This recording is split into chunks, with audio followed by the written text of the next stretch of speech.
Liberty Brothers. I'm thrilled and excited, very excited to have you here and welcome you to our Fireside Chat, a safe conversation about race.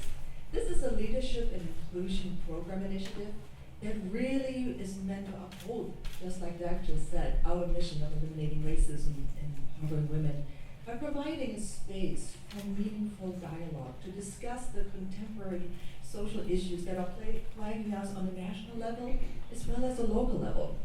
And so the YWCA Columbus is proud. We're proud to be that convener of that conversation, the convener of allies, activists, advocates, concerned citizens who want to effect positive social change.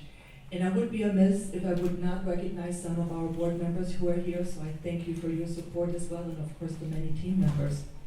We held our first Fireside Chat in the beginning of this year, February the 24th, and it was attended by nearly 100 socially progressive guests. And that event started a wonderful conversation, a meaningful dialogue that we felt compelled to continue, and we have partners in that, and we're excited about that. As a result of this conversation, we're thrilled to announce tonight that this is the first of a 4-part series, and you can refer to the back of your programs for the upcoming dates. Different social justice topics, strategies, initiatives will be explored during each program, and we invite you to indicate during the Q&A session as well in the evaluations what you would like to see in subsequent installments of the series. And of course, we want you to encourage your friends, family members, loved ones, students, colleagues to attend as well. The more awareness and participation we can generate to keep this dialogue going, to start a sustaining movement, the better. In addition to thanking all of you, I want to thank again, of course, our Columbus Foundation and the wonderful support they're providing for all of us for hosting us. And it is truly a historic, first of all, building renovation that we're doing downtown for all the right reasons. So thank you for your support of that as well.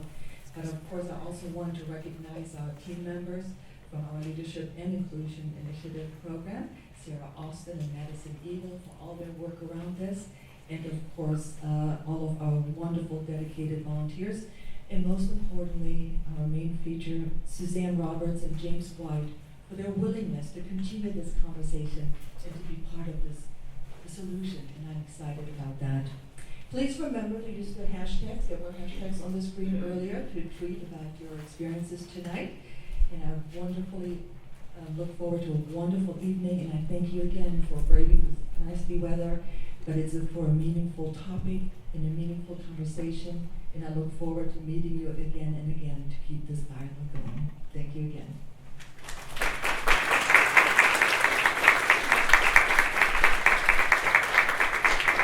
Good evening. Hi. My name is Herbert Smith, and I'm representing the Ohio State University, the African American Voices Gospel Choir. We are nominated for 2 awards for the Kingdom Image Awards of Columbus, Ohio. So we're in preparation for that. A lot of the students are studying, taking midterms this week and everything like that, so you remember what it was to be in college and everything. So we do have representation here tonight, which they've already introduced themselves. And our current Vice President, Ms. Jasmine Harris, is here, so we can give her a round of applause. This is a good conversation that's going to take place tonight, and I know each and every one of us probably have a spiritual calling on our lives and someone that a God that we pray to. And it's because of that reason that we're able to get up day by day, that when we're going through something, we can go in our own prayer closets. Because He lives, I can face tomorrow. I don't know if you all had that testimony, but I've been through some things in my life where I've had to pray to my God, and He has helped sustain where I'm at till this day. So we want you to enjoy tonight. We're going to have our sister Janice Dixon come and sing Because He Lives.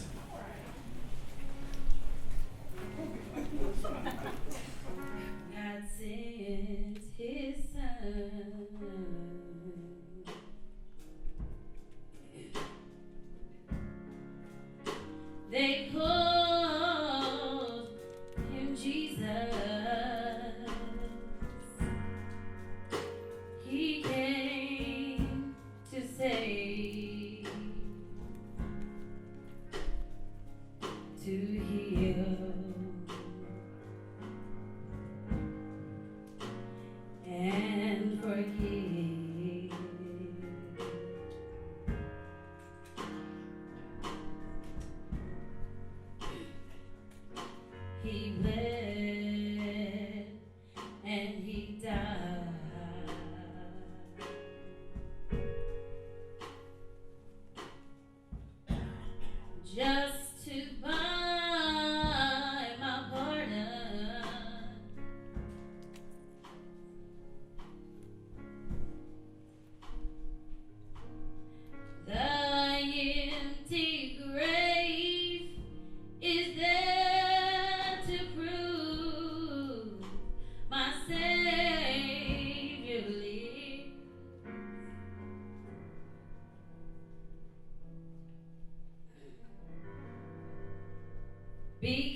And because I know who holds my future. This life is worth the living just because He lives.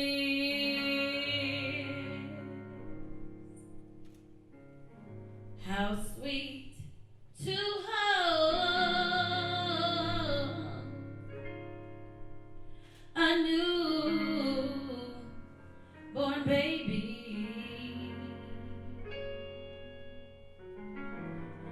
and feel the pride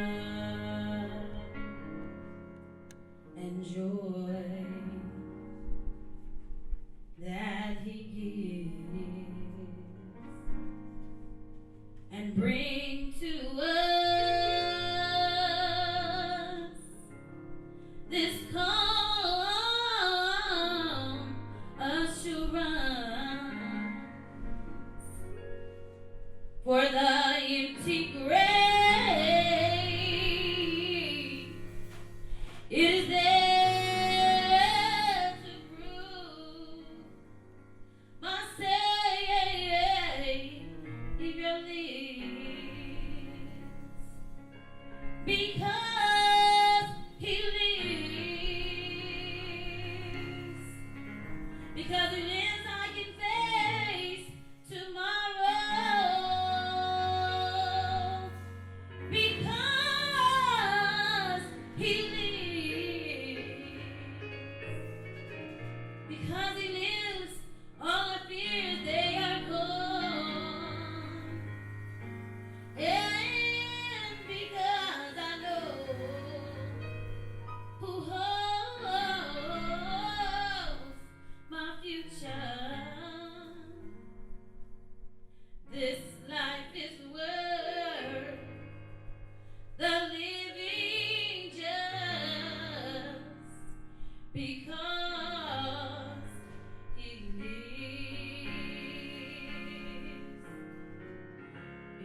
Because He lives, I can face tomorrow. Because He lives, all my fears, they are gone. And because I know who holds my future. Yes, this life is worth the living just because He lives. Oh, because He lives, I can face tomorrow. Oh, because He lives, all my fears, they are gone. And because I know who holds my future. Oh, this life is worth the living just because He lives. Because He lives, I can face tomorrow. Oh, because He lives, all of my fears, they are gone. And because I know who holds my future. Yes, this life is worth the living just. This life is worth the living just. This life is worth the living just because He lives.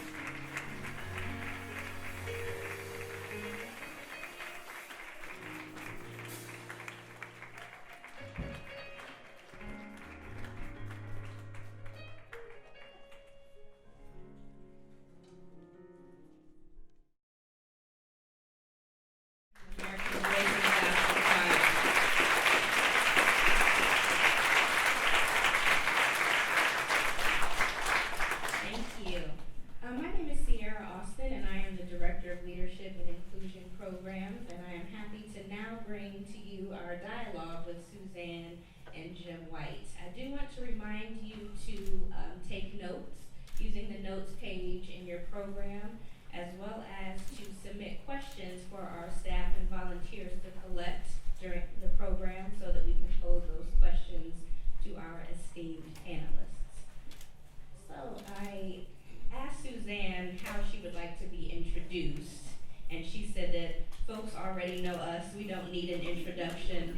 And in the event that they don't know us, they can read it in the program, and that just shows her eagerness to really delve into this discussion and utilize every minute that we have. So I do want to respect everyone's time and get started this evening. So I know that Suzanne has some brief remarks before we get started to acknowledge the folks who helped to make this night possible. Exactly,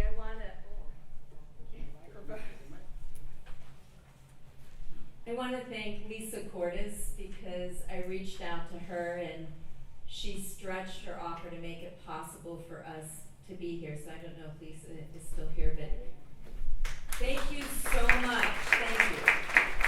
And for Deb Kreidler and for Sue Hazelton. Is Sue in the room?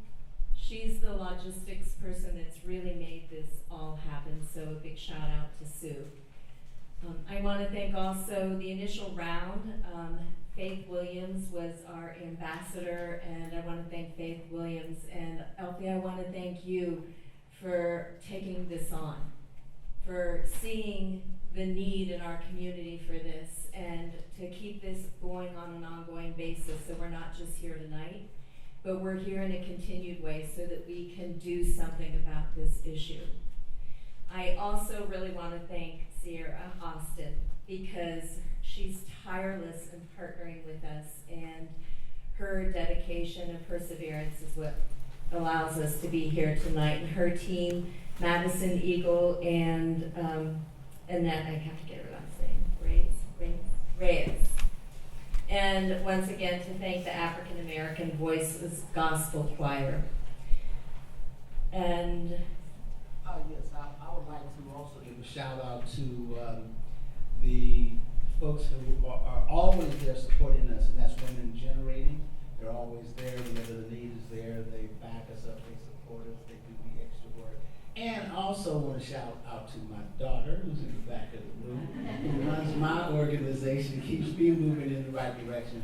And whenever we need someone to kind of make things happen or bring things together, Melody's always there. And matter of fact, before we opened this evening, she prayed. And I was like, whoa. I didn't know my daughter could pray that way. I was ready to go to church, right? But she blessed us and got us moving in the right direction, because one of the things that's important with this, we do no rehearsal. I think what has happened, one more thing. I'd like to, Ann Santelli, raise your hand in the back, Ann Santelli. Ann and I have worked together over Franklin County Children's Services for a number of years. And she kept saying, I want you to meet a friend. I want you to meet a friend. I want you to meet Suzanne. I said, who is this Suzanne person you're talking about, right?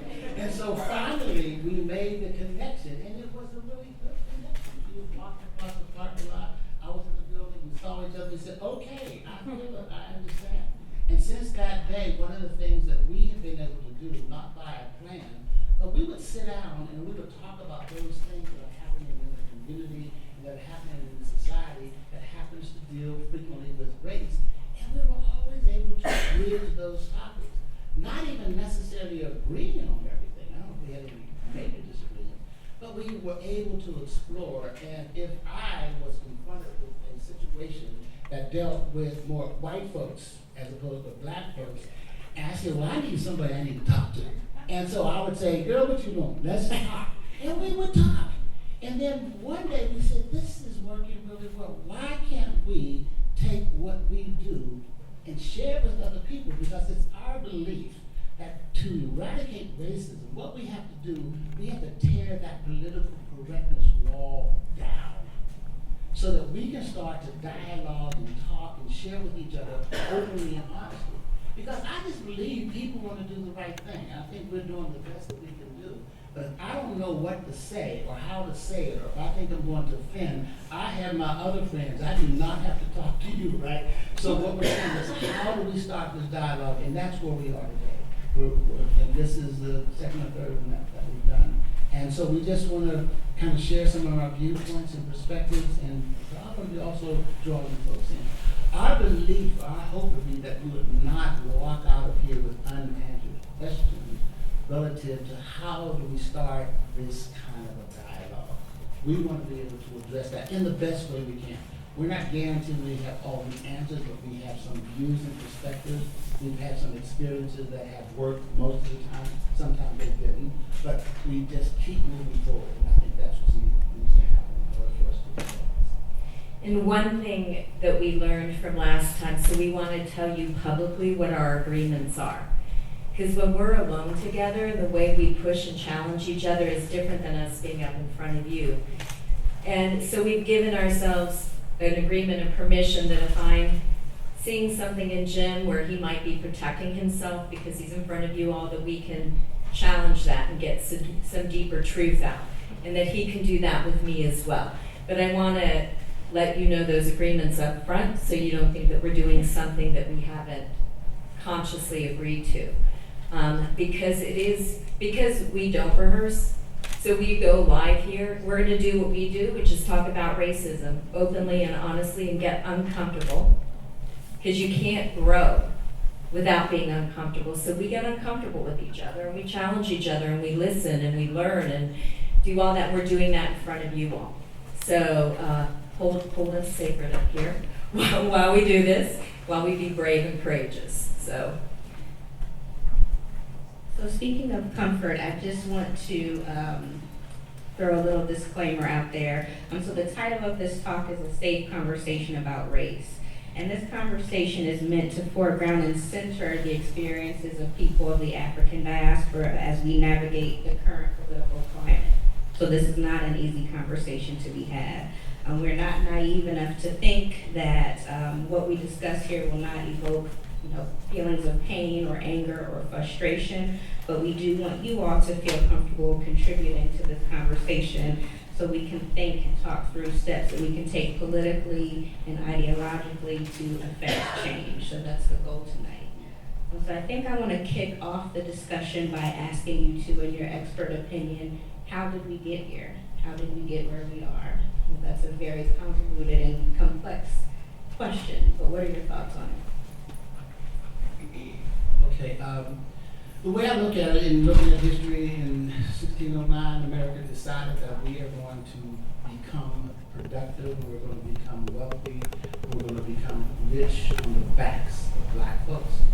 They tried it with white folks, they tried it with Native Americans. White people were able to go out and mix in with other white people, and they couldn't find them. Native Americans said, this is my land, you can't find me, I'm going to run and go someplace else, and who was left but us?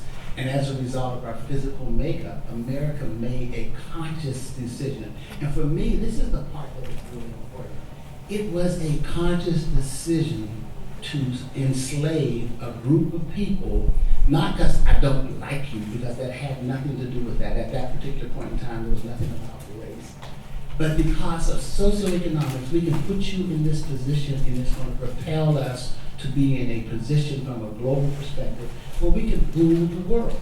And once that started, and people started to examine what they were doing, what they had to do was to continue to do things to reinforce that whole mindset, to the point where it just became that we were less than. And that's where it all started. And it has been going on ever since that day, consistently, continuously, by design. And that, for me, is the hardest piece to even talk about, because I don't want to think a group of people sat around in a room and said, by design, let's do this. But I think it happened, and the money was there, and other things were there, and it just continued to feed upon itself to where we are today. And for me, where I am right now, I have made a commitment. I'm going to eradicate racism in my lifetime. And people look at me and say, bruh, have you looked in the mirror? Do you know how old you are? You only have a couple days to do some heavy lifting. But the thought is this.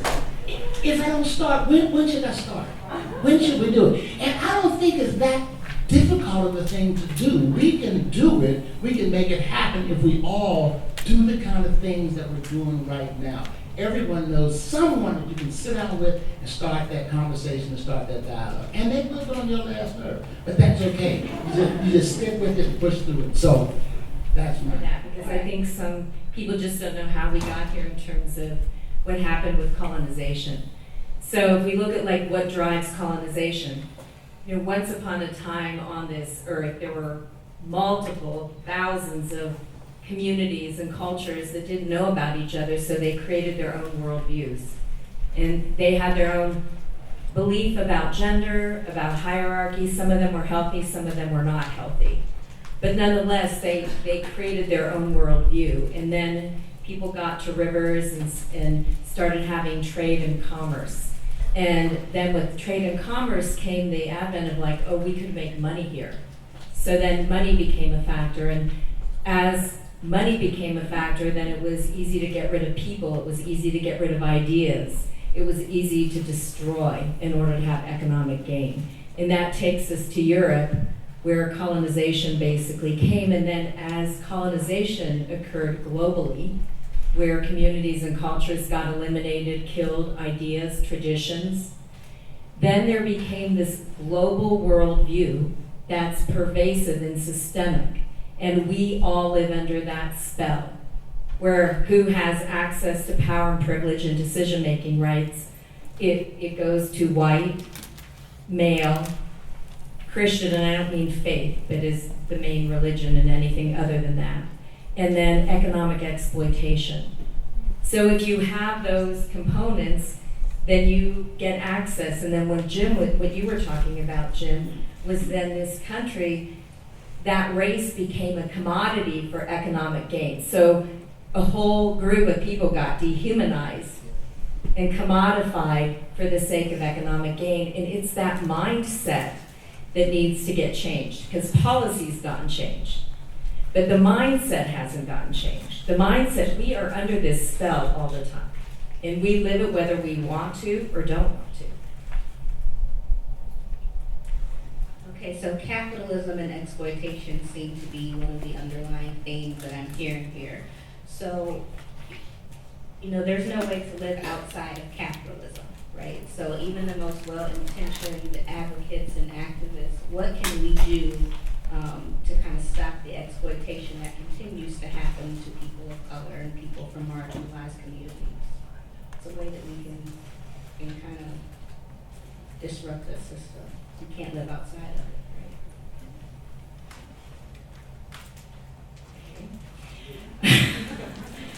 right? I don't know, I ask myself that question all the time. I'm going to answer it in two different ways. From an economic point of view, think about where are you buying something from? Who's making it for you? Is there another way you can get it? So it's slowing down and being intentional. So that's one way, because there's something that people talk about, conscious capitalism versus exploitive capitalism. And I think there's a difference between those two things. And I think then, you know, from a human level is to really look at social systems and who benefits from the social system. And are you willing to be uncomfortable and not benefit as much from your social system and help, whether it be ally or partner, and that can be practical in a way in terms of who are you hiring? Who's part of the decision-making process? Who comes into your home? Do only people that look like you come into your home? Are you friends with people that don't look like you? Are you, and one thing I want to say is that this is what happens to me, really, I can't stop here, Jim. But one thing for me as a white person, like, I know that I have a good heart and spirit, but I also know that African American people and Black people have been hurt for a very long time. And trusting white people is not on the top of the list. So for me to stand there and be uncomfortable and be willing to stay no matter what until I earn trust, and not think just because I have a good heart that I should be given trust, because that's not how it is. The thing that I think about, and the thing that really pushes me, it's not about the capitalism piece. It's what is it about racism? And what is it about what has taken place in the United States of America for 400 years that's so difficult for the white population? And I'm uncomfortable with even like blaming all white people, because I don't want to blame anyone. But it's the words that are out there. So what's difficult about understanding what happened and being able to say, yes, it happened, and yes, it's still happening, and it's still going on, and let that be a starting point to have that dialogue. Because my take is, as a black man, I can fight, and I have to watch how I fight. You know, if I fight the wrong way, I won't be around to fight, right? So I have to watch how I do that. But a white person, a white female, a white male could stand up and say, stop. Just stop this. Come on, let's move. And with that acknowledgement, for me, I think that's the acknowledgement that we have to have, and that will then start to radiate out from that individual. And we will start to be able to move forward. That's the piece I read the books, I look at the magazines, it's plain, it's there, it's clear. So I'm gonna put it on you as a white female. What is it, what's the, why are white people so uncomfortable, and I don't mean all, some, so uncomfortable just to acknowledge our history? You know, we get the chopping down the cherry tree, and all those kind of things. So, I mean, it's just another event. And where I am also, I feel there's no blame, shame, and guilt in this room. None of you in this room created the conditions under which we're currently living. Now, where the issue starts is, once I know it, then what do I do? How do I get involved? Do I participate in it, or when I see it, do I say, stop? I'm not going to be a part of that. No, you shouldn't do that. That isn't correct. You didn't check my ID, why are you checking their ID? Those kind of things that I think that happen on a really unconscious, kind of biased level. So you're closer to being able to answer that kind of a question. So I'll just put it. Yes, I'll give it over. That's a gift. I know you were waiting for it, right? Well, I'm going to go through the back door to answer this. Actually, like, I make myself watch really painful things. Like, whether it's 12 Years a Slave or Selma, I make myself read Frederick Douglass. Because if I don't, I can pretend.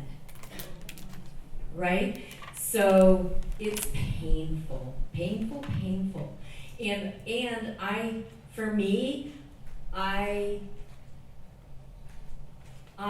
to be guilty or feel like I'm a bad person just keeps me immobilized and stuck. So that's not worth it. So for me, I have to keep looking at it's a system. Racism is a system. I inherited it. I inherited the privilege. Therefore, I'm a racist. It took me time to get there, but once I got to the point, and the first time I said to you I'm racist, we had a big talk about it. But like, for me, just to own I'm racist and not to be like, oh my God, I'm racist, or oh my God, I'm guilty that I am. I benefit from the system, bottom line. Bottom line, so I'm racist. Once I say that, it's liberating. It's like, okay, I'm racist, so then what do I want to do? How do I want to leverage my position? How do I want to leverage my privilege? What are the action steps I can take? It actually is freeing to say I'm racist because I am part of a system that I inherited. The reality is we did not design the world the way it is now. We did not, but we inherited it. We live under the construct of it. We have to come together and figure out what's the world we want to design. Where in our country, like Black Lives Matter, they have to. They just have to matter here because they haven't, because it has been dehumanized as a commodity. And how do we own this woman that we both know? She wrote a book about the underground railroad, and she does archaeological digs on slave remains, and she came here to do a training with me, and she was dialoguing with us, and she turned and looked at me and she said, Suzanne, it is your job to help white people own racism, because until white people own racism, it's not going to change. So I'm here to help y'all own racism so we can make it change, because if we don't, we'll just stay in our own little comfortable bubbles, because we don't have to be uncomfortable. And we benefit. So I hope I'm answering your question. But I think that honestly it requires feeling and looking at it and not turning my back on what I'm seeing and staying there and looking again and then looking how that is still happening today. It's happening in a different kind of way. It's not as blatant and out in your face. It's happening hidden, and some not so hidden, but to not ignore it and go to sleep. And that's what it takes. Because when you said that the first time we were somewhere, some restaurant, and I would say, oh no, you're not.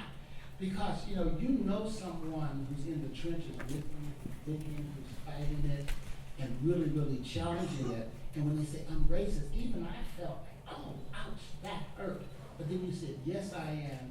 And then you were able to just have conversation. So what do you do to unpack the pain that many people feel around acknowledging something like that you did not do, you did not create? And you could have had some challenges that are significantly worse than the challenges that I've experienced. So how do you get away from that, the feeling of, shame, the guilt, or what? Because, and I say it because I can remember a point in time when black athletes used to be on TV and they weren't as articulate as they are today. And they'd be like, yeah, man. I would say, man, speak right. Use correctly. I felt shame. And then one day I said, I have nothing to do with that. He's out, plus he's making a whole lot more money than I am making. You know what I'm saying? But it took me a moment to not own all the other stuff that someone else might do. So I kind of sense what that feeling is like. So how do you unpack it? How do you get past the shame part or the blame part or the guilt part to be able to say it and then just move forward? So I think two things. I don't know how many here went to Cincinnati, goddamn. And Michelle Alexander spoke in there that we all have the human potential to have compassion and do the healing work that needs to happen. So we're hardwired for it to happen. I think somewhere inside of us, injustice is painful. And somewhere inside of us, we want, like I don't want to know, I don't like hearing, and it's something I don't like hearing that every time you drive through Brexley you get stopped.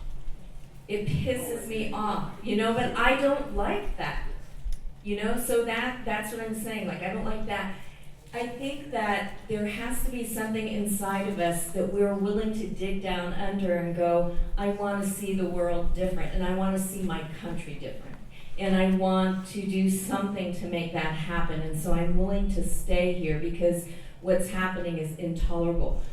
It actually is intolerable. We may not feel it's intolerable because we're numb, but if we unnumb, we'll feel how absolutely intolerable this is. What makes people unnumb? A deeper commitment to a better world. That's really what I think. You have to have a deeper commitment for social justice and social change to drive it, because I don't like being up in front of people. This makes me really uncomfortable, but I have a commitment to eliminate racism, so I'm going to get up here and do it, right? So, there, is that helpful? Okay. All right, so while we're having this, talk about emotions and the affective labor that's required to do this type of work, what is your advice to young people who are young activists, young scholars, everyday citizens, who not only are we, saddened by this, but we're upset, we're angry. Scholars have likened this to PTSD when we're afraid to get in our cars and drive home at night, or we're afraid afraid to do everyday things. What are your thoughts on how to manifest these emotions into something positive and productive, or how can we harness these emotions to effect change?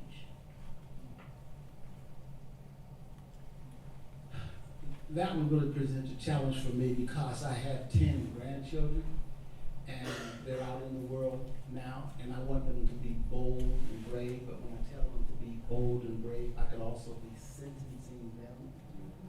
And so I have to talk to them, and we do it constantly in the office. We Skype each other, we share information, they call us, they share. And I have to teach them how to follow the rules of survival. And when you follow the rules of survival, you can't always stand up and challenge the system that's out there. But what we try to share with them is if it happens, and when it does happen, let us step in and take that push step.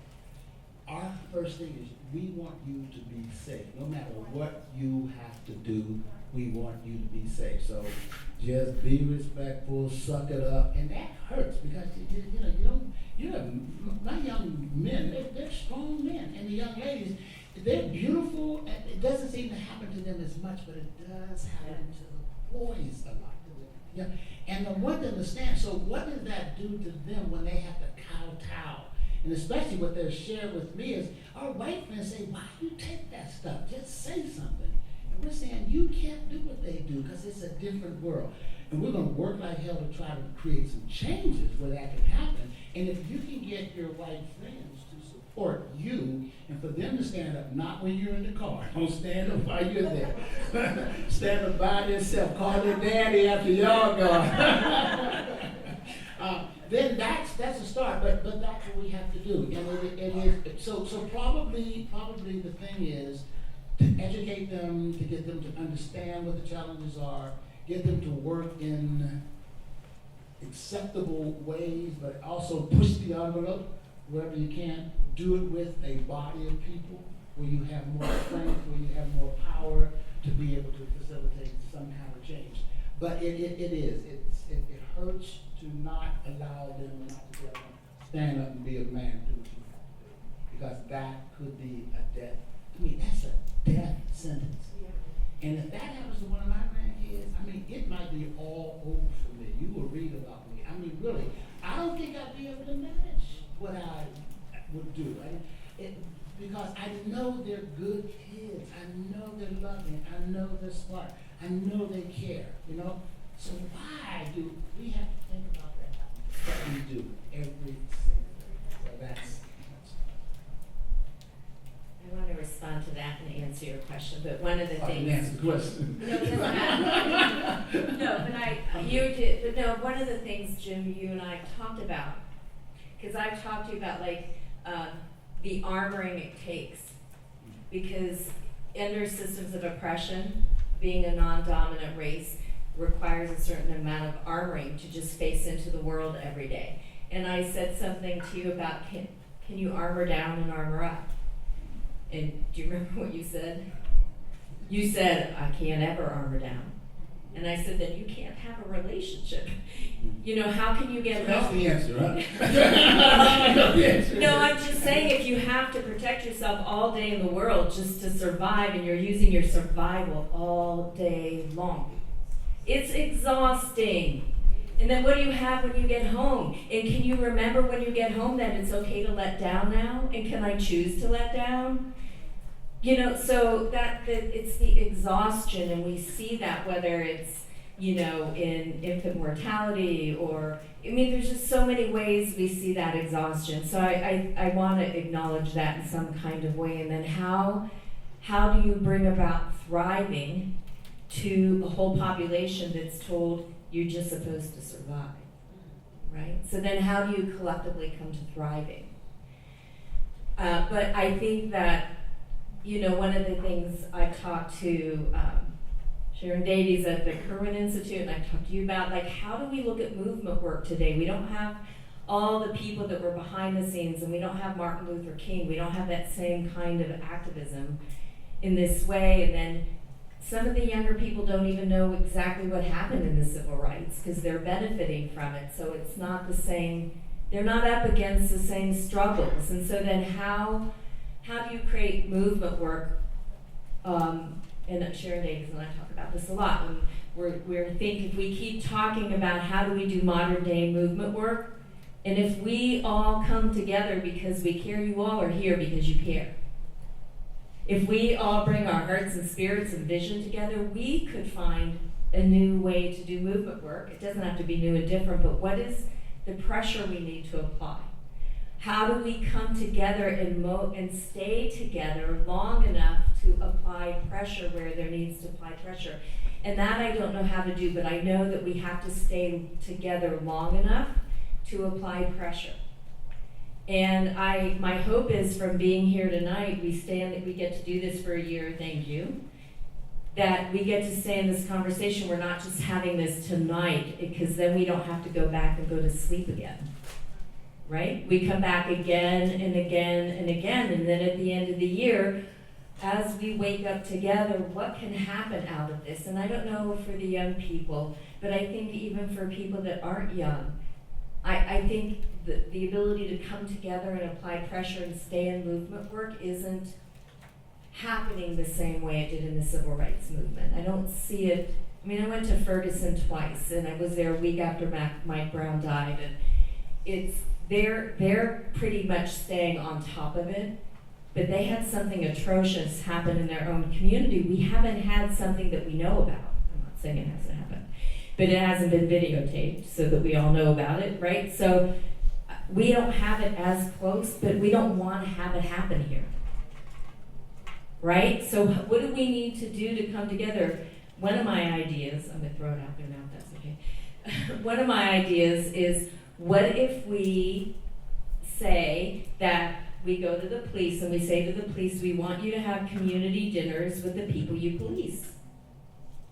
Because what if you have to get to know them as human beings, right? I think that's a proactive way to do something. There's I didn't write it down, but there's a black piano player that played in a country band in the South with an all-white band in all-white bars. And some guy came up to him and said, "I love your music." And anyway, so there's a link to it, and the guy that came up to him was from the Ku Klux Klan. So this guy was like, I want to find out why people hate me because I'm black. So he went to the head of the Ku Klux Klan and said, "Why do you hate me? You don't know me." And I'm going to let you listen to the podcast so you can find out the ending.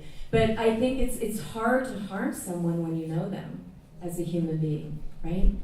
So what are some of the innovative, proactive things we can do to make social change? I I like the dinner thing, it's nice. But here's my take. I think there needs to be consequences to inappropriate behavior. I think the people at the top, starting with the governor and the attorney general, to say that if you get caught involved in racism, sexism, homophobia, any kind of ism, you will be thoroughly disciplined, if not terminated. Now, what that says for me is that some people won't get it, and it may not be in their heart, but it'll be in their head, and it'll be in their pocketbook, and that they know that there's a consequence for it. And then after that goes out, then for me, then we can start to have a dinner, we can start to have a lunch. Because what I want to, you don't have to like me, I don't give a damn whether you like me or not. I just want to make sure that you treat me with respect, and you treat, because I'm going to treat you the same identical way. And for me, that's where the starting point has to be. We as a group of people, as a society, I'm talking to right now Okada, I'm talking to BCI, Bureau of Criminal Investigation, the Attorney General's office, and sometimes they listen, but I think they just kind of placating me, as long as I don't answer. Someone needs to step up and say, this stuff needs to stop. And that's why I go back to my original question. Why don't people see it? Why don't some white people who need to see it? What is it that's causing that blank? And then you talk about the armor. I can't afford to drop my armor. I never know when I'm going to need it. And if I take it off and I need it, I'm gonna have to go find it, I gotta put it back on, I gotta dump it down. So it's easier for me to learn how to sleep in it, and get comfortable with it than to take it off. Because when I take it off, I am exposed, I am out there.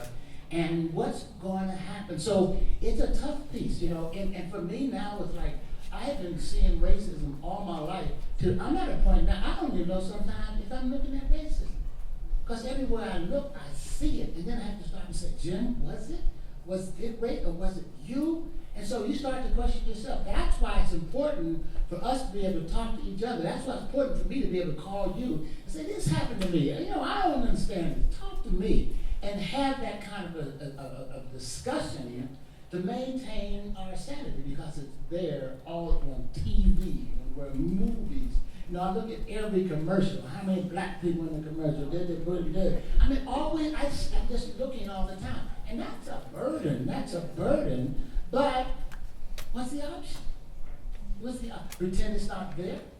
So, and then I don't want to be crazy, because I want to be fair too. I want to be balanced. I want to be equitable. I would never want to do anything that would be harmful to folks, to yourself and to other people I know.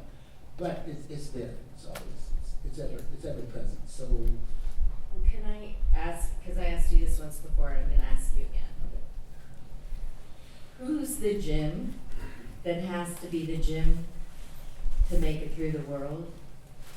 And what does that cost you?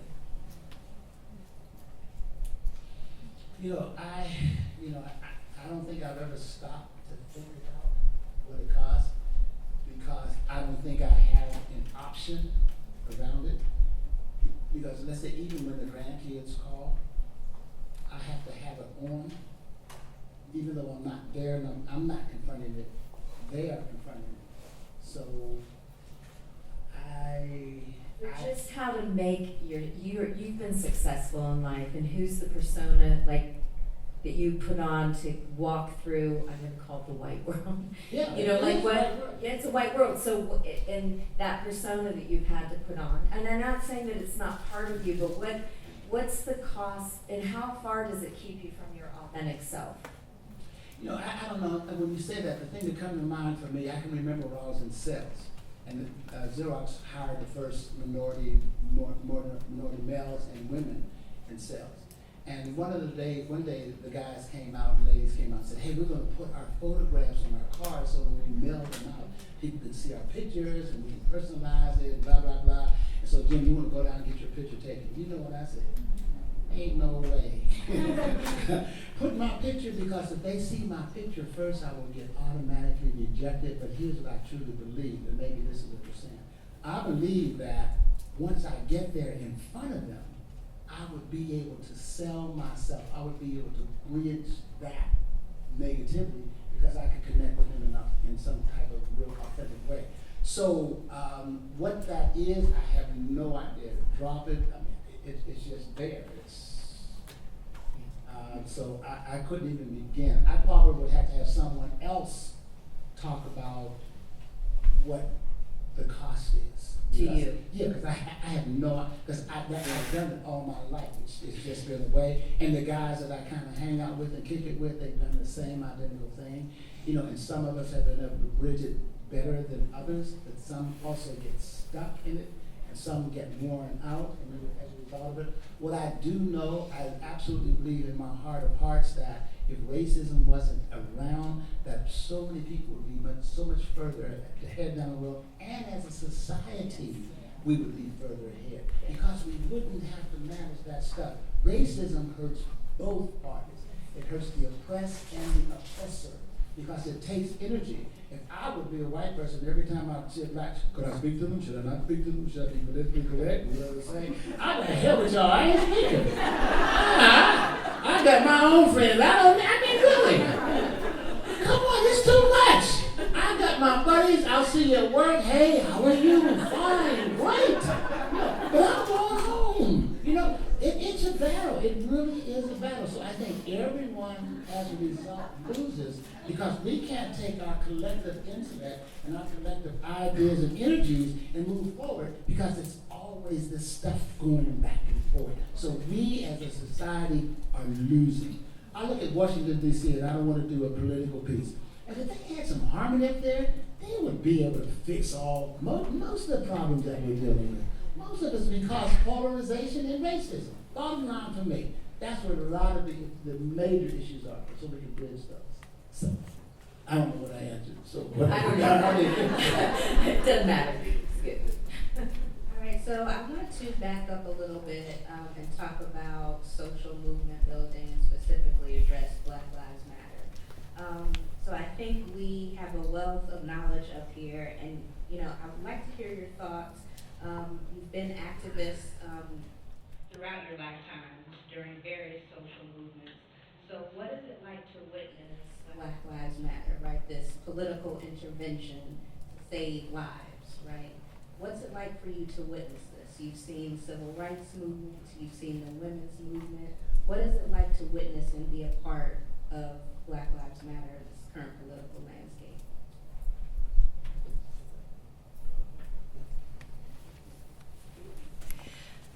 Well,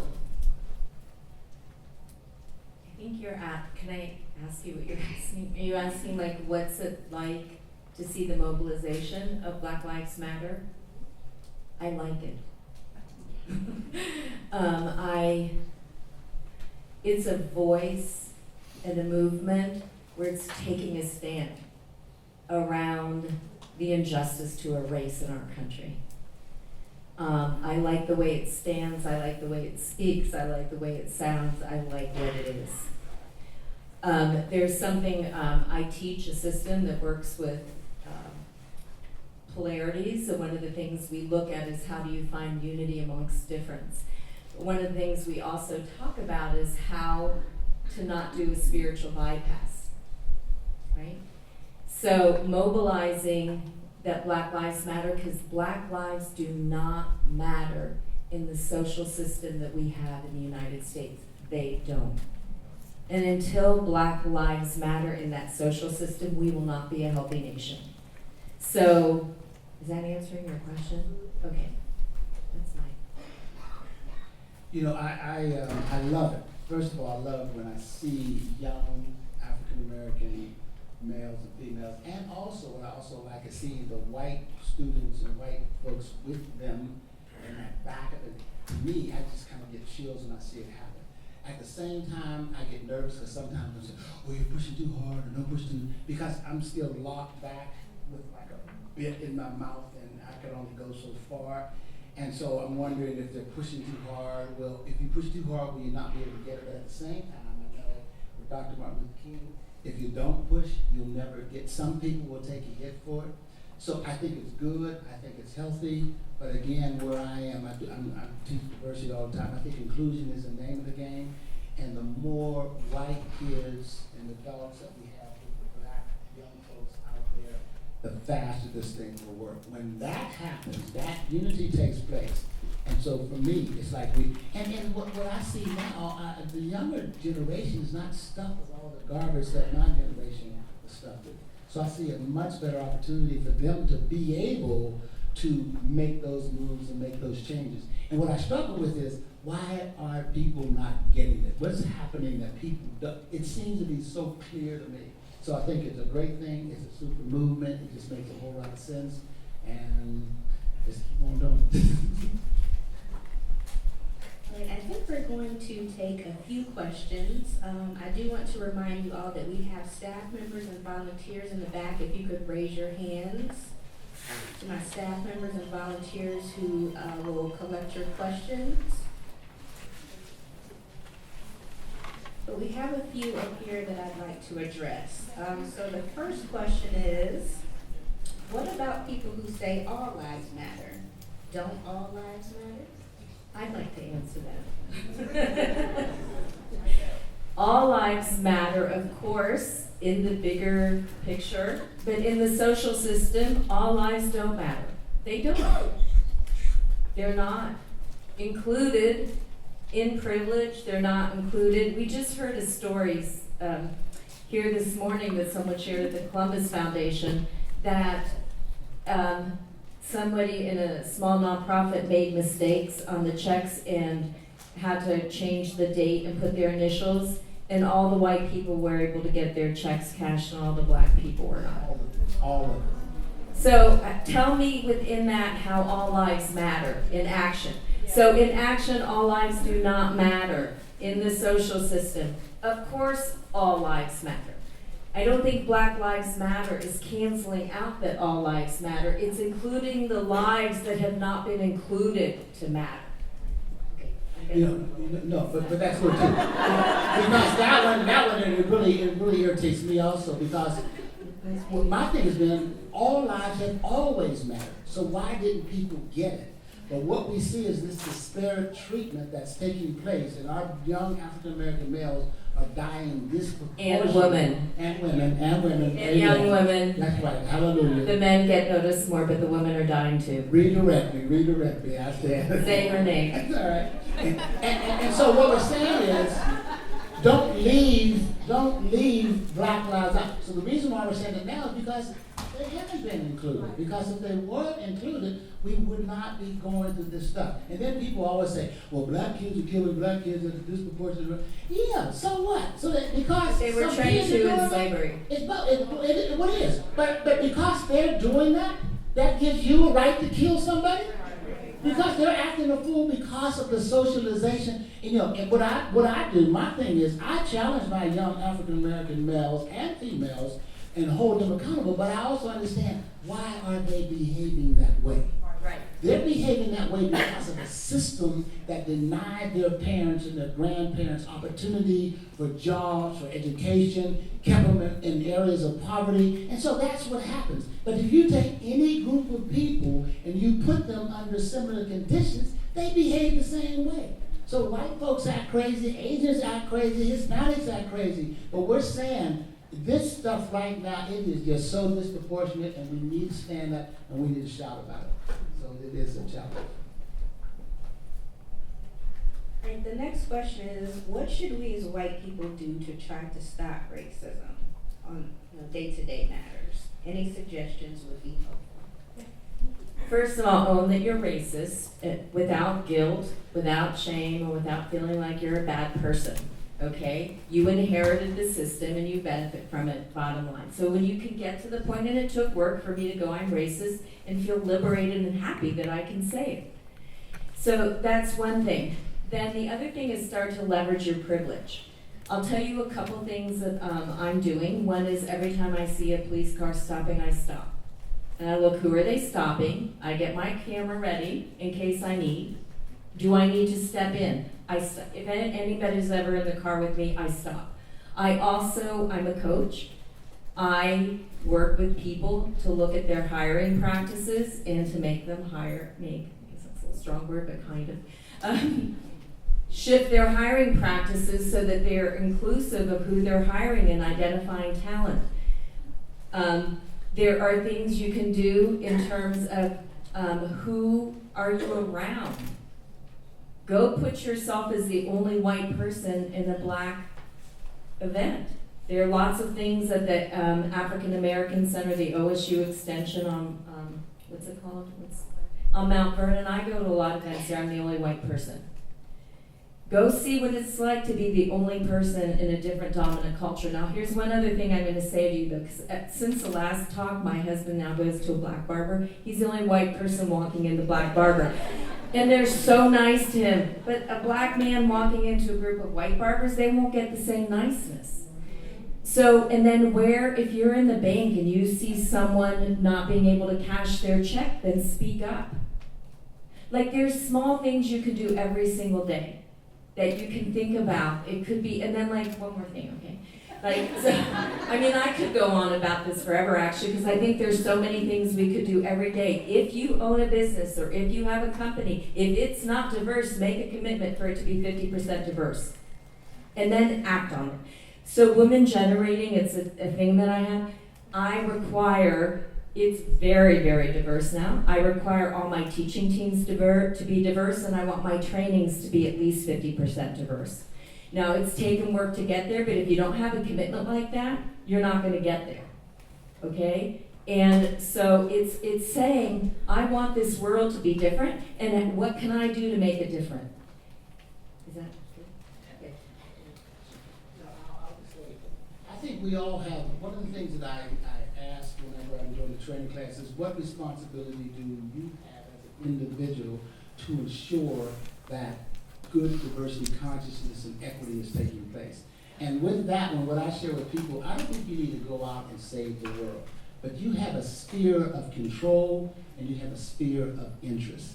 If you just do what you can do to those people that you know, those friends, you educate yourself, and when someone says something that is inappropriate, that doesn't make sense, or based on naivete, then say something, challenge it. Now, I say that to you because I'm saying the same thing to me. When I'm with my dudes, when I'm with my black dudes and we're talking and someone says something crazy, I have to step up and challenge them because it has to be about my integrity. And if I want there to be equity across the board, it has to start with me, but then that's where white people, and everyone for that matter, I go to company after company after company, and I do training, and where I see the diversity is at the entry level on the bottom, because it's low risk, it's low money, and low skill.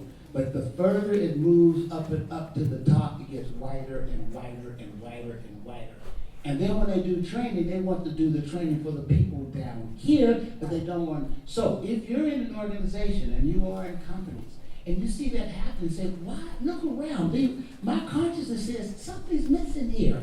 Why don't we have some more people who look different in this organization? Because we know we have the skills and the capabilities. I mean, we have all those kind of things. So just, if you just do your piece, don't run out and take the sword and what have you, just for that area that you can control. If you do that and someone else, that's where it can start. Because it's hard to change everyone else. But if I start here, then that to me is the name of the game. Someone poses, by being silent, do we not perpetuate the problem? Yes. You're complicit. If you're silent, you're complicit. Silence is approval, especially for those people who are speaking out and making the statements. If they talk to you and they share all those kind of racist comments or the jokes or the stories, and you don't participate, or you just, well, yeah, okay, now move on. But what you told them, it is okay for you to do that, because when you do it, there is no consequence. And if there's no consequence to inappropriate behavior, what we're saying, we're giving that behavior an opportunity permission to just continue and to continue to grow. And I don't think you have to be mad at the individual when you do it. Say, hey, I hear what you're saying. I'm not comfortable with it. I don't buy that. We do a lot of great things together, but when you say that kind of stuff, I just don't think there's any validity. Or ask them, what's the source? Where did that come from? And then challenge them, and that might start people to stop thinking, start to think, and start to look at things in maybe a slightly different way. I just said, my simple answer. One, two. All right, the next question is, as an oppressed group, why should we be silenced for the comfort of others?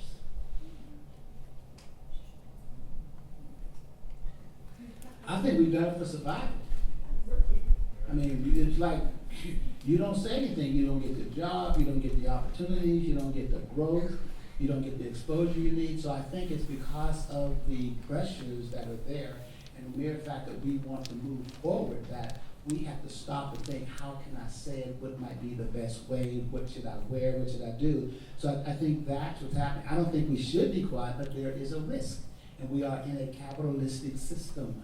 And as a result of that, if you don't make money, you're in bad shape. Being poor in America is rough. I mean, it's one thing being discriminated against, but being discriminated against and poor, that's tough. If I get some money, I might be able to go to an island and relax for a minute and then come back and get it. But I just think that based upon the way the system is and the way it's been designed, I think that's why many people have not spoken up. And we've seen the consequences to folks who do speak out. So they're stuck, and so we kind of get the message. I mean, I don't want a whole race to be silenced, but it is survival. And I also, I just want to share a story real quick. I was in a training and we were working on how do you be effective with anger. and there was an African American woman, and she was smiling while she was saying something she was angry about, and I wasn't using my cultural competency in the moment, which is if I was, I would have said, I know it's not safe for you to be angry, but in this room, would you practice being angry without smiling? And it was a very diverse room, so somebody else brought it up. And she said, I wouldn't have brought this up if there weren't other people that looked like me in this room. But how is it that, being an angry black woman or being an angry black man when you're just being honest and direct, so then it's not safe to speak. And so then you have to hide what you know and hide what you think. And it's crazy making. It's crazy making. And so when can we stop projecting this onto people and start listening to what the wisdom is and the intelligence? And it requires accepting that you have these biases about it, not trying to pretend like you don't. I mean, I've been fed that stuff, right? So, how can I just go, I've been fed that? Or one time we were talking and you were talking about being at George's Black Arts Plus. And you were bending down and you saw these boots and you thought, oh, who's this, thug kind of thing, from looking at the boots, and he stood up and it was his friend. But how the biases live, because we're all under this umbrella, so everybody has biases, and even within the African American race, the biases and the way you sometimes watch it, things. Anyway, you know what I'm saying? But it's because it's in the system. Yeah, And I mean, when that happened to me, I was in Black Art Plus, I bought my art, I was, writing my check out, and the guys came in and they were talking to him about art and so my thought was what are these guys talking about? Them.